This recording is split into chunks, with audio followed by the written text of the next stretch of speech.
Temos aqui uma cúbica, x ao cubo mais x mais 1. Começando pelo domínio, nós sabemos que funções polinomiais têm domínio todos os números reais, portanto, d é igual ao conjunto dos números reais. Número 2, os interceptos, onde que essa curva cruza o eixo x e o eixo y. Para encontrar o intercepto x, ou os interceptos x, nós teríamos que igualar y a zero, o que não é conveniente nesse caso, porque nós temos aqui uma cúbica, e esses interceptos não podem ser encontrados algebricamente. Porém, nós podemos calcular o intercepto y, onde nós igualamos x a zero, encontrando assim y igual a 1 e o ponto 0,1. Portanto, nós já temos aqui uma informação sobre a nossa função. No ponto 0,1, ela cruza o eixo y. Número 3, simetria. Nesse caso, a função não é par nem ímpar. Isso porque em funções pares, f de menos x é igual a f de x e f de menos x em funções ímpares é igual a menos f de x. Nós trocamos na equação x por menos x. Se você fizer isso, você irá encontrar menos x ao cubo menos x mais 1,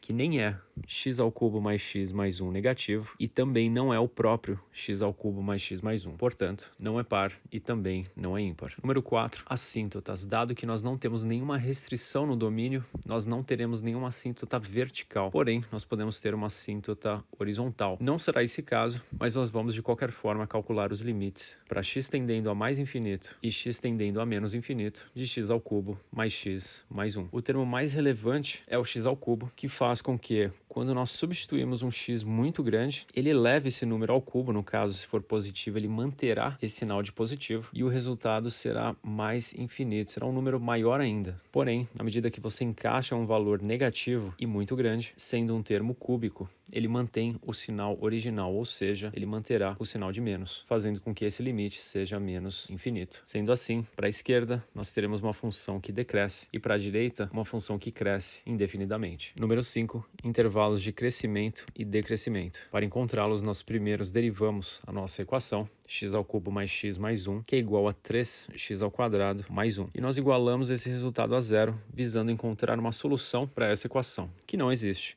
Dado que 3x ao quadrado é igual a menos 1, ou x ao quadrado igual a menos 1 sobre 3, esta equação não possui solução no universo dos números reais. Não existem pontos críticos. Sendo assim, analisando o nosso varal de sinais, utilizando a primeira derivada, ou a função será sempre crescente ou sempre decrescente. Nós podemos jogar, por exemplo, o número 0 nessa equação, encontrando 3 vezes 0 ao quadrado mais 1, que é igual a 1, que é positivo. Sendo assim, a função é sempre crescente. Também não existem máximos ou mínimos locais, como nós vemos aqui no nosso varal de sinais da primeira derivada, e assim nós passamos para o estudo da concavidade, onde nós derivamos y pela segunda vez, ou calculamos a derivada da primeira derivada, que é igual a 6x, e igualamos 6x a zero, o que nos dá x igual a zero. Quando x vale zero, nós podemos ter uma troca de concavidade, é o que nós vamos analisar agora. Vamos tomar, por exemplo, os valores menos 1 e 1. Quando x vale menos 1, y duas linhas é igual a 6 vezes menos 1, que é igual a menos 6. Portanto, aqui nós temos uma concavidade negativa. E para x igual a 1, claro, nós temos uma concavidade positiva, dado que o resultado será igual a 6 positivo. Sendo assim, em x igual a zero, nós temos um ponto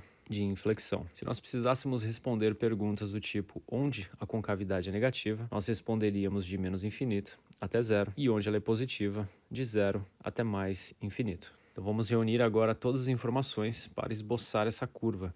A curva é sempre crescente em todos os números reais, porém a concavidade é negativa para baixo de zero e positiva para cima de zero, para cima de x igual a zero. Dado que em x igual a zero ou no ponto 0,1 a curva ainda é crescente, ou seja, o ponto x igual a zero não é um ponto de máximo ou de mínimo, ou um ponto onde a derivada vale zero, nós devemos passar por esse ponto não com uma linha reta ou com um segmento reto, mas sim com uma certa inclinação. Sendo assim, a curva ficará da seguinte forma. E está aqui o nosso gráfico de y igual a x ao cubo mais x mais 1.